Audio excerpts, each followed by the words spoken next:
नमस्कार प्रेक्षकांनो, सुना येती घरा मालिकेच्या 12 जुलैच्या भागामध्ये आपण पाहणार आहोत की माधव आता त्याच्या रूममध्ये डोकं धरून बसलेला असतो. तेवढ्यातच तिकडून उमा आता रागाने येते आणि माधवला म्हणत असते की माधव, जे तू काल वागलाय ना ते मला अजिबात आवडलेलं नाहीये.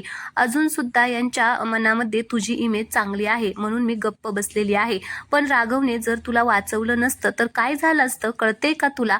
मग आता माधव चिडतो आणि म्हणत असतो की ए आई, त्या राघवचं कौतुक ते माझ्या समोर करू नको. हे सगळं झाले ते त्याच्यामुळेच झालेलं आहे. त्यावेळेस उमा म्हणत असते की म्हणजे हे काय बोलतोय तू? त्यावेळेस माधव म्हणत असतो की त्याने जर आप्पांना वचन दिलं नसतं तर हे असं सगळं झालंच नसतं. हे सगळं त्याच्यामुळे झालेलं आहे. मला आता काहीच बोलायचं नाहीये असं म्हणून आता तो रागाने तिथून निघून जातो. मग उमा म्हणत असते की अरे ह्याला काय झालं एवढं चिडायला? असं का इतका हा चिडलेला आहे? तर इकडे दुसरीकडे पद्मा आणि भास्कर बोलत बसलेले असतात. त्यावेळेस भास्कर पद्माला म्हणत असतो की ताई, काल माधव दारू पिऊन आला ना, हे ना शिवलातला कळाय पाहिजे होतं. ते जर त्याला कळलं असतं ना, मस्तपैकी राडा झाला असता तिकडे. पण नेम चुकला आपला, एकाच वेळी 2 विकेट गेल्या असत्या. मग पद्मा म्हणत असते की खरं आहे तुझं, तू बोलत आहे ना ते खरं आहे, पण आता तो परत कधी दारू पिईल ना काय माहिती. मग भास्कर म्हणत असतो की नाहीतर काय, एकदम मस्त गोल्डन चान्स होता बघ आपल्यासाठी. आता परत अशी संधी केव्हा मिळेल काय माहिती. मग पद्मा थोडासा विचार करते आणि म्हणत असते की अरे, संधी परत मिळणार. जेव्हा अशा गोष्टी घडत नसतात ना, तेव्हा अशा गोष्टी घडवण्यासाठी आमंत्रण द्यावे लागतं. काय होणार आहे, तो दारू पिणार, स्वतःहून पिणार. आणि आपण कशासाठी आहोत इथे? आपण कशासाठी बसलेलो आहोत? आपण करू की या सगळ्याची व्यवस्था. मग आता इकडे भास्करला कळत नाही की आता नक्की ताई काय म्हणते. मग तो म्हणतो की अगं ताई, पण हे सगळं आपण कसं करायचं? त्यावेळेस पद्मा म्हणत असते की अरे, जिच्या जाण्यामुळे दारू त्याने घेतली, म्हणजे जिच्या जाण्यामुळे त्याने दारू प्यायला सुरुवात केली ना, तशी ती त्याच्या समोर आली पाहिजे. एखादी गोष्ट आपल्याला कधीच मिळणार नाही आणि त्या गोष्टीला विसरायचा प्रयत्न केला तरी सुद्धा ती विसरता येत नाही. असं जेव्हा होतं ना, तेव्हा या समद्यावर एकच औषध असतं, ते म्हणजे समद विसरायची दवा, दारू. त्यावेळेस भास्कर म्हणत असतो की ताई, पण असं होणार आहे का? तर मग पद्मावती म्हणत असते की का नाही होणार? ती जर त्याच्या नजरेसमोर राहिली तर 2च गोष्टी होतील. एक म्हणजे हे सगळं सहन होत नाही म्हणून तो तिचा हात पकडून डायरेक्ट तिला घरात घेऊन येईल, नाहीतर दुसरी म्हणजे सगळं सहन करण्यासाठी दारू पीत राहील. दोन्हीपैकी काहीतरी जरी झालं ना तरी आपल्याला आनंदच होणार आहे, आपण तर जिंकणारच आहोत. त्यावेळेस भास्कर म्हणत असतो की पण आता हे सगळं होणार कसं? ती जी मुलगी आहे ना, ती तिकडे काम सुद्धा करत नाही आणि ती राहायला सुद्धा लांब आहे. तर मग पद्मा म्हणत असते की सांगते मी तुला सगळं काही सांगते, काळजी तू करू नको. पण त्याआधी ना त्या माधवचा जिच्यावरती जीव जडला आहे ना, तिला माझ्यासमोर उभी कर, मला बोलायचं आहे तिच्याबरोबर. तर मग भास्कर म्हणतो की हो ताई, मी आणतो तिला तुझ्याजवळ. तर पद्मा म्हणत असते की बरं, हे झालं त्या माधवचं, श्रीधरचं काय झालं? तर मग भास्कर म्हणत असतो की अगं ताई, त्या श्रीधरच्या म्हणजे श्रीधरची जी मुलगी आहे ना, तिच्यावरती प्रेम आहे ना, त्यांच्या घरातल्यांना मी सांगितलेलं आहे की लग्नाची घाई करा म्हणून. त्यांनी मुहूर्त पण काढला असेल. तर पद्मा खुश होते आणि म्हणत असते की वा वा वा, मस्त, शाब्बास. आता हे 2 बॉम्ब तयार होताच त्या शिवनाथच्या अंगणात फोडायचे. मग बघ कसा आवाज येतोय ते, आणि मज्जा पण किती येते ते, असं म्हणून ते दोघे जण खुश झालेले असतात. मग इकडे श्रीधर आता त्याचं आवरून पिहूला भेटण्यासाठी चाललेला असतो. तर आता पिहूचा त्याला फोन येत असतो, म्हणून आता तो गेटच्या बाहेरच येऊन फोन उचलतो आणि म्हणत असतो की हॅलो, बोल ना. तर इकडे पिहू म्हणत असते की काय आहे तुझं आणि किती कॉल करायचे तुला? तर श्रीधर म्हणतो की काय झालं, बोल की. तर आता ती म्हणत असते की काय बोलू तुला ना, आता मला काय बोलावं तेच कळत नाहीये, पण तरी सुद्धा तुला एक महत्वाची बातमी सांगायची आहे. माझे घरचे ना याच आठवड्यात माझं लग्न लावून देत आहेत. आता ती असं म्हटल्यामुळे इकडे श्रीधरला धक्काच बसतो. तर आता तो म्हणतो की काय काय बोलते हे तू? तर तिकडून पिहू म्हणत असते की अरे, खरं बोलतीये, दोन्ही पार्टी एकदम गुडघ्याला बाशिंग बांधूनच बसलेले आहेत. आता लय उशीर झालेला आहे, आता आम्ही खरेदीला सुद्धा निघालेलो आहे आणि आजच लग्नाचा बस्ता बांधायचा असा प्लॅन सुरू आहे त्यांचा. तर आता श्रीधर म्हणतो की अगं पिहू, थोडासा वेळ दे ना मला, लगेच काय बस्ता वगैरे, मी नक्कीच काहीतरी करतो, 100% काहीतरी करतो. तर ती तिकडून म्हणत असते की अरे, मी तुला काय सांगते, ते इमर्जन्सी आहे आणि तुझं काय वेगळंच चाललेलं आहे, जाऊ दे, मला ना तुझ्याशी बोलायचंच नाही, असं म्हणून पिहू आता फोन ठेवून देते.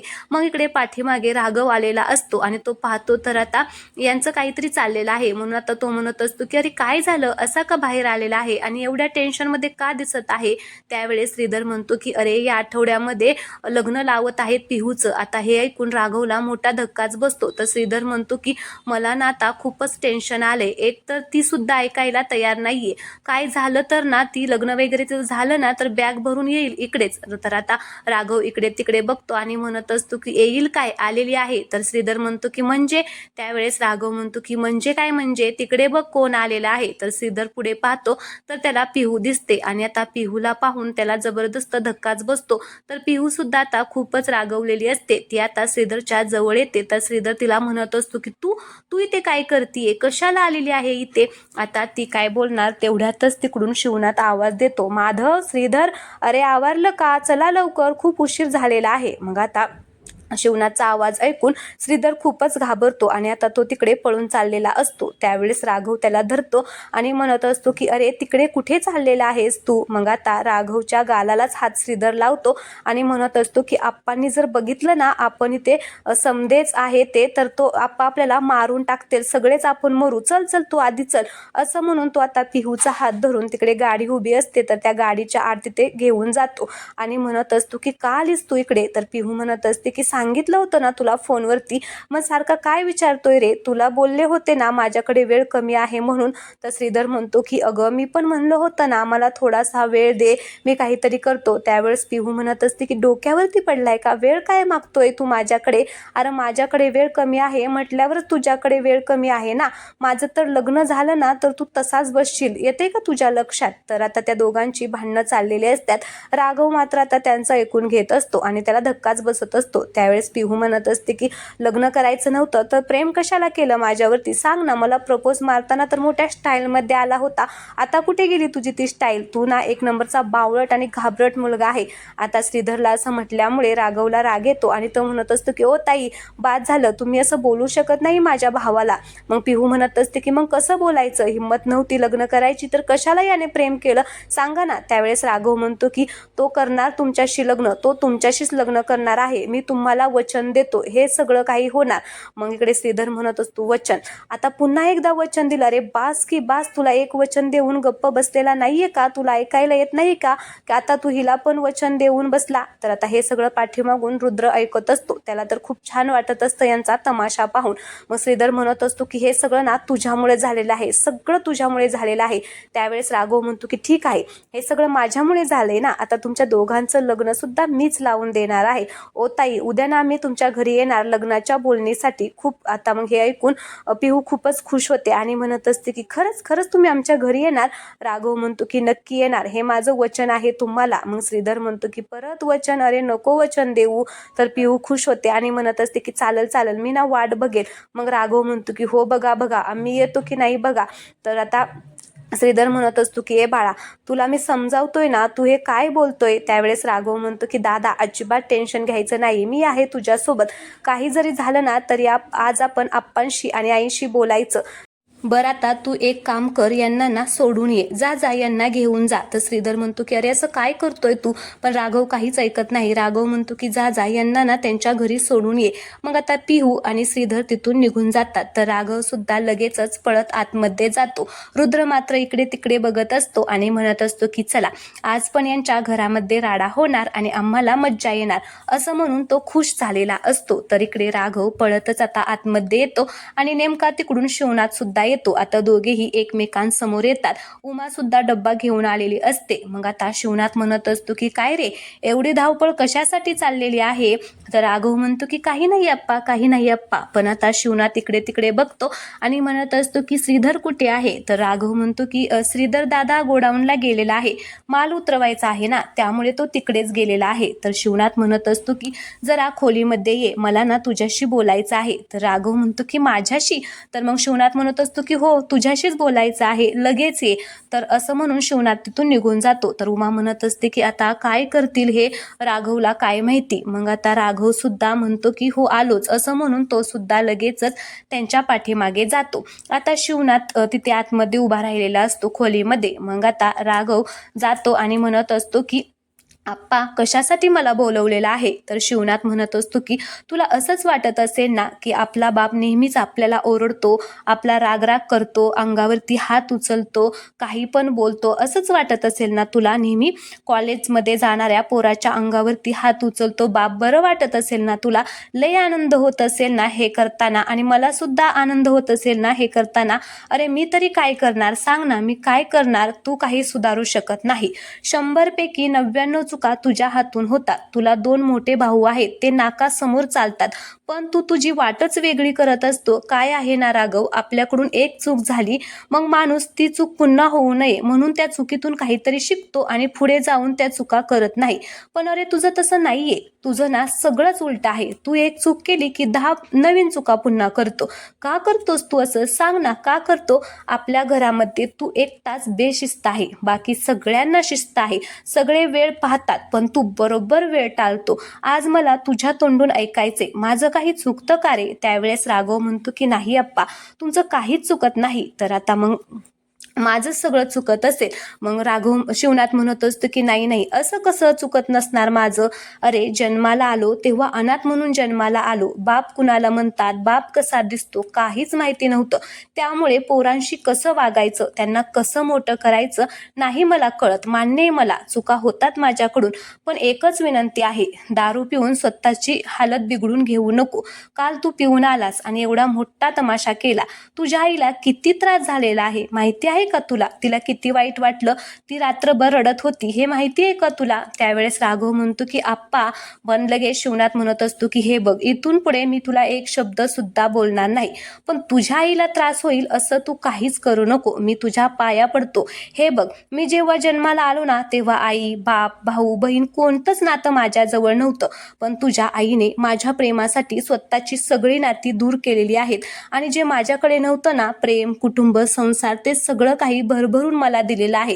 तेव्हापासून मी ठरवलं, आयुष्यामध्ये काही पण सहन करावं लागलं तरी मी सहन करेन, पण तिच्या डोळ्यामध्ये पाणी येऊ देणार नाही. त्याच्यामुळे माझी एकच विनंती आहे तुला की तुझ्या आईला त्रास होणार नाही असं काहीतरी कर आणि असं वाग. असं म्हणून आता शिवनाथ त्याचा टॉवेल घेतो आणि मग राघवच्या खांद्यावरती हात टाकून त्याला व्यवस्थित समजावून तिथून निघून जातो. इकडे राघव मात्र आता तिथेच रडत बसलेला असतो. दुसरीकडे माधवचं मात्र खूपच डोकं दुखत असतं ड्रिंक घेतल्यामुळे, म्हणून तो आता ओरडत असतो. तेवढ्यातच तिकडून बंटी मामा त्याच्यासाठी लिंबू पाणी घेऊन येतो आणि म्हणत असतो की लिंबू पाणी घे म्हणजे तुला बरं वाटेल. मग आता तो लिंबू पाणी घेतो आणि पित असतो आणि म्हणत असतो की काय रे मामा, हे कसं काय झालं, कसं काय एवढी लोक दारू पितात? त्यावेळेस बंटी मामा म्हणत असतो की अरे मला काय विचारतोय, मी दारूला शिवतो का तरी? तुला झेपत नव्हती तर कशाला प्यायची रे? तर माधव म्हणतो की मामा, मी पण पहिल्यांदाच पिलोय रे, चुकून झालं माझ्याकडून.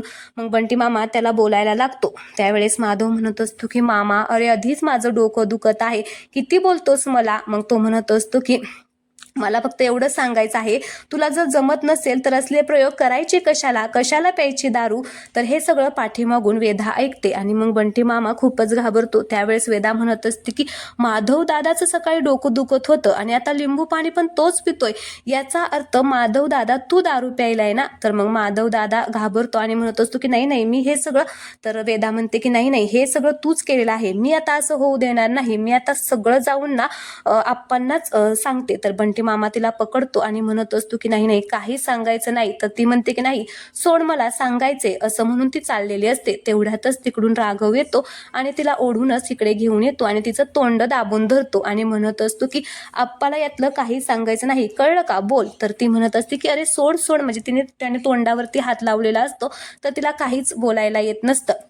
मग आता ती राघवच्या हातावरती एक झपाटा मारते आणि म्हणत असते की बरं ठीक आहे, सोड, मी बोलते आणि ठीक आहे, नाही सांगणार, पण एक माझी अट आहे. आता सगळ्यांना धक्काच बसतो आणि सगळे म्हणतात की काय अट, काय अट आहे तुझी? मग ती म्हणते की मी जे सांगेन ना ते तुम्ही ऐकायचं. तर राघव म्हणतो की काय करायचंय? मग ती म्हणते की दादा, मला ना कॉलेजच्या ट्रिपला जायचे. मग राघव म्हणतो की मग जा की, कोण अडवतंय तुला? पैसे पाहिजेत का, का माझं ते ग्रीन कलरचं जॉकेट पाहिजे, काय पाहिजे सांग ना सांग ना?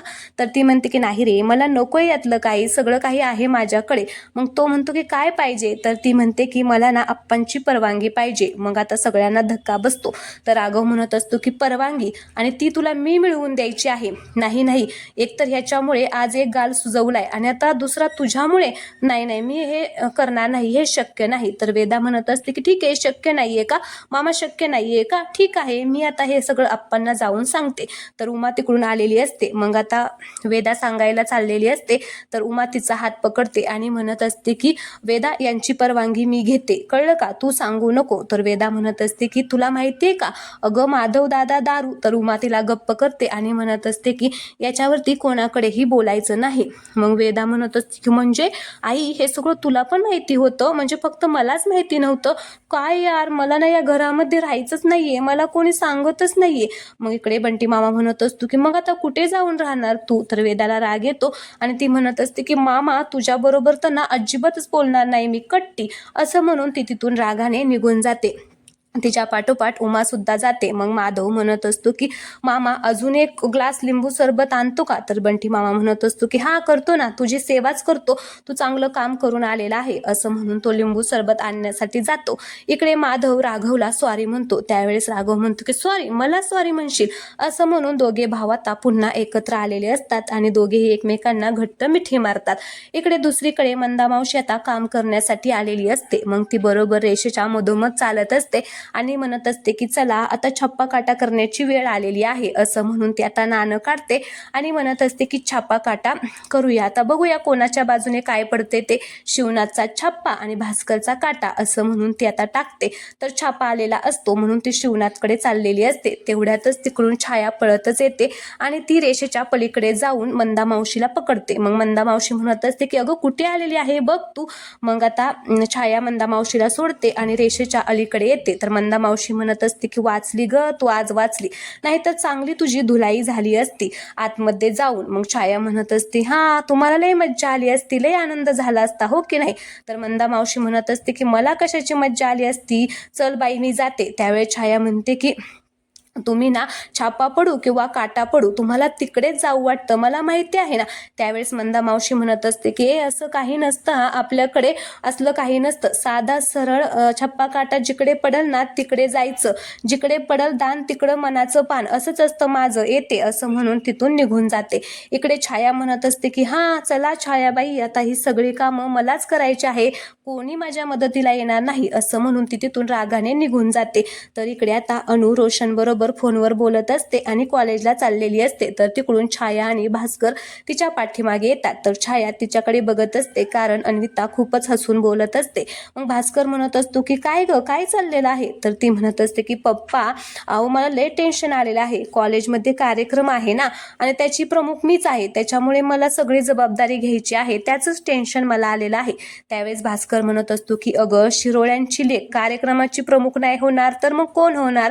मग अन्विता म्हणत असते की हो पप्पा, त्याच्यासाठी पैसे लागतात ना. मग भास्कर म्हणत असतो की अगं मग पैशाचं काय टेन्शन आहे, थांब मी तुला पैसे देतो. असं म्हणून तो पैसे देत असतो. तर छाया म्हणत असते की काय ग, कसलं हे मध्येच फेस्टिवल आलेलं आहे, शाळेच्या शेवटी असतं ना हे कार्यक्रम, मी पण कॉलेजला गेलेली आहे की. तर अनु म्हणत असते की मम्मी तुला नाही कळणार, ते टेक्निकल फेस्टिवल आहे, त्याच्याशी तुझा काही संबंध नाहीये, तुला काहीच कळणार नाही. मग आता भास्कर पैसे काढत असतो. तर आता अन्विता सगळेच पैसे घेऊन पळून जाते.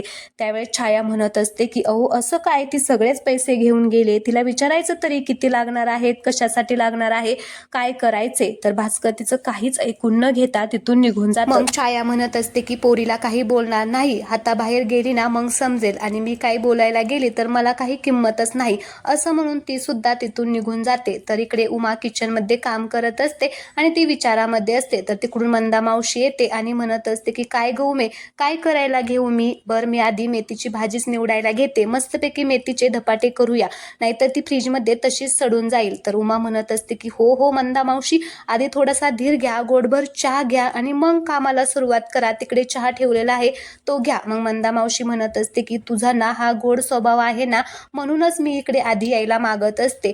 पण होय ग, ते काल काय झालं, काहीतरी गडबड झाली म्हणून कळलं मला. तर उमा म्हणत असते की काही नाही, माधवकडून जरा चूक झाली. मग राघवने ती चूक स्वतःवरती घेतली. त्यावेळेस मंदा मावशी म्हणत असते की अगं पण नेमकं काय झालं. तर मग उमा आता सगळा कालचा प्रकार इथे मंदा मावशीला सांगत असते, काय कसं कसं झालं ते सगळं काही सांगत असते. मग मंदा मावशी म्हणत असते देवा लय चुकीचं झालं, बरं जाऊ देते, आता आपलं चहा गाळून घेते आणि मग मेथी निवडायला घेते. असं म्हणून मंदा मावशी तिकडे जाते. उमाला मात्र खूपच टेन्शन आलेलं असतं. तर चला प्रेक्षकांनो, आजचा भाग येथेच संपलेला आहे. पुढील भागामध्ये आपण पाहणार आहोत की शिवनाथ आता सगळ्यांना स्वतःच्या हाताने भरवत असतो. माधवला, श्रीधरला, वेदाला सगळ्यांना एक एक घास भरवतो, पण राघवला काही भरवतच नाही. मग राघवला खूप वाईट वाटतं आणि तो म्हणत असतो की आप्पा मी राहिलो की. आता हे ऐकून इकडे उमाला रडायलाच येतं. तिला खूप वाईट वाटतं. सगळेच जण इमोशनल झालेले असतात. मग दुसरीकडे श्रीधर आणि राघव आता लग्नाची बोलणी करण्यासाठी पिहूच्या घरी चाललेले असतात. त्यावेळेस श्रीधर म्हणतो की आप्पांना जर कळलं ना आपण लग्नाची बोलणी करायला चाललोय तर आपलं काही खरं नाही. तरी सुद्धा आता ते दोघे जण जातात. मग भास्कर रुद्रला म्हणत असतो की यांच्यावरती लक्ष ठेव, लग्नाची बोलणी करायला गेली की मला कळव. मग रुद्र सुद्धा आता त्यांच्या पाठीमागे जातो. तर सगळे म्हणजे हे दोघे जण आता गाडीवरती फास्ट चाललेले असतात. तर तिकडून अन्विता सुद्धा आता उलट दिशेने चाललेली असते. मग आता इकडून हे फास्ट, तिकडून अन्विता फास्ट, मग एकदम असं दोघांची एकमेकांना धडक लागते. त्यावेळेस ते दोघे एकमेकांकडे बघतात आणि तू तू करून असं आता जोरात ओरडतात आणि आता तिथेच त्यांची भांडणं सुरू होणार आहे. तर चला प्रेक्षकांनो, आजचा हा भाग आवडला असेल तर व्हिडिओला लाईक करा. तुम्ही पूर्ण एपिसोड पाहताय पण चॅनलला सबस्क्राईब करत नाहीये तर प्लीज माझी तुम्हाला रिक्वेस्ट आहे, चॅनलला सबस्क्राईब देखील करा. धन्यवाद.